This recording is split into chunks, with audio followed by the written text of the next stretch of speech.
welcome back to Traffic Talks. I hope you are well. This week we are talking about Freedom Day. As the day this episode goes live, it will be a public holiday.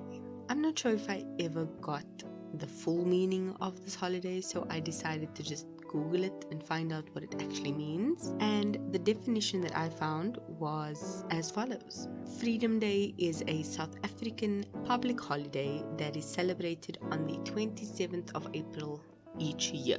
The day celebrates freedom and commemorates the first democratic post-apartheid non-racial elections that were held on the 27th of April 1994, which saw Nelson Mandela elected as president. That entire explanation just struck such a chord with me because, and we've given away my age, so it's not even a secret anymore, but that essentially means I was born before apartheid ended and our country held a non-racial post-apartheid election. I was born before we had freedom from apartheid and racism, which is still in the shadows. I'm honestly not going to even lie and say that it's gone, especially with what's going on in the world today. The fact that we've come such a long way and that we are still celebrating these things is monumental. The point of Freedom Day is to celebrate the freedom from these sometimes literal but mostly metaphorical chains that we were held in, so to speak. This year, I'm literally spending it being free, being out the house, and just having a good time. So my family and I are going to go out. We are going to go to a shopping center that we basically go to once a year if we're lucky. We didn't even go last year due to COVID, so the last time we went there was in 2019. It essentially is, for those of you in South Africa, Access Park in Lansdowne. It is giant warehouse stores on a giant lot packed together. Some shops are smaller, some are larger, some actually have like 2 floors, but for the most part that's what we're going to go do. They're not just clothing stores, there are different kinds of stores. Like there's literally a tattoo parlor, piercing, shoe shop, kiddies birthday party store, an ice cream place, there's a Typo, there's a Cotton On if I'm not mistaken, a Nike's, a foot gear, an underwear store. I think there's like actually 3 or 4. There was a luggage place where I bought my Samsonite luggage, bags. There's anything and everything. There's things you don't even know you need until you find it and you're like, where have you been all my life? That's what I'm doing. I already have my list of things that I need so I don't overspend, but that's how I'm going to spend the day. We also are going to go for lunch or for breakfast. I'm not sure. It usually depends on when we leave the house. We're going to go out. We're going to have a good time. We're going to come back and chill. And also, because the holiday's on the day this is uploaded, which is a Tuesday, it is going to be much needed. Because Monday, I'm still working like everyone else. My sister is at least on school holidays, so that does free up a little bit more of my time, as I usually get up early in the morning to drop her off. So I've got a bit more leeway in the mornings for doing me things, which is nice. And yeah, that is essentially my plans for this week, and specifically the day, just to relax and enjoy freedom. Another reason why this actually hits home, especially because of the post-apartheid non-racial part of the thing. My parents are mixed race.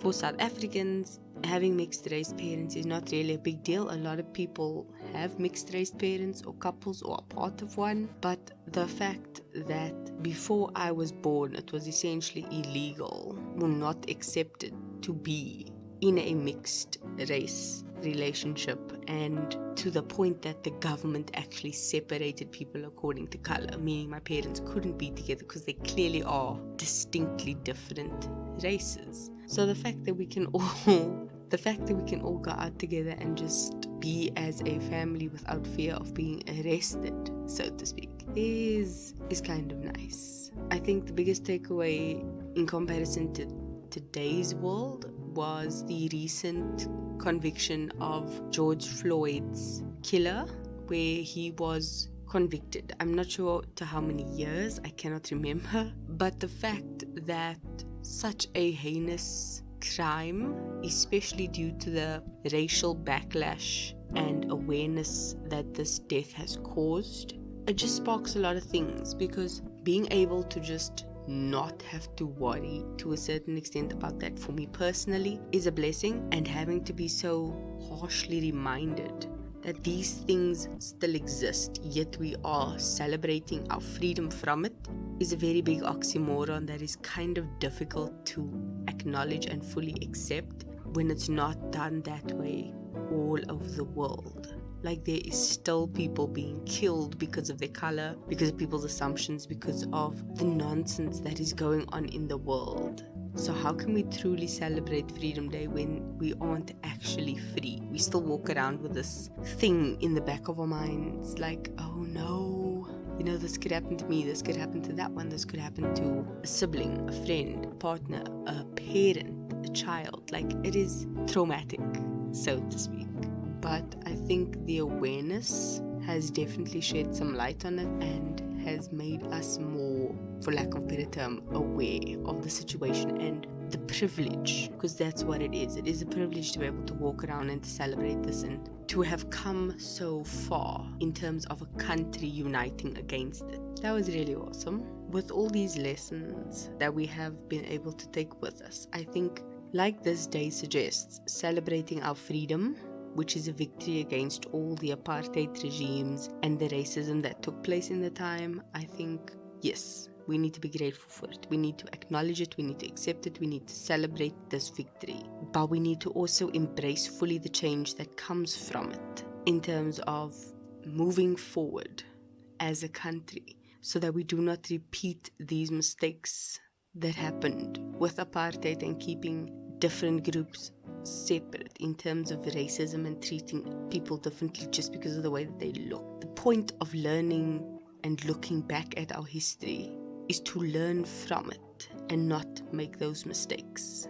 So I think celebrate Freedom Day, be free, but also take time to look back on why we are celebrating it. Like I said, this is the first time I've actually gone and fully checked out what it's about, why we celebrated, what goes on, what happened. And I was today years old when I learned about it. So you're never too old to learn new things, and you're also never too old to embrace the beauty of what's going on around you and to learn from it. So enjoy your Freedom Day, celebrate it, live your best life, and dance to this week's Song of the Week, which is the Pata Pata remix, which is a song by Milk and Sugar featuring Miriam Makeba, who is the originator of that song. She's got a lot of brilliant songs, but I definitely wanted to choose a local artist this week, and they are, and she is, and it is an incredible song. The remix is just going to get you dancing. Definitely listen to it. Speaking of listening, thank you for listening to me. If you enjoyed this episode, please leave a comment and let me know what your thoughts are. You can also check out my Instagram, which I will link below, and message me there. And a huge shout out to my friend who not only listens to this podcast, but will be having a birthday on Saturday. Happy birthday, enjoy your day, and embrace it. Embrace the day. To everyone else, thank you for listening, and I will see you in the next one. Love you. Bye.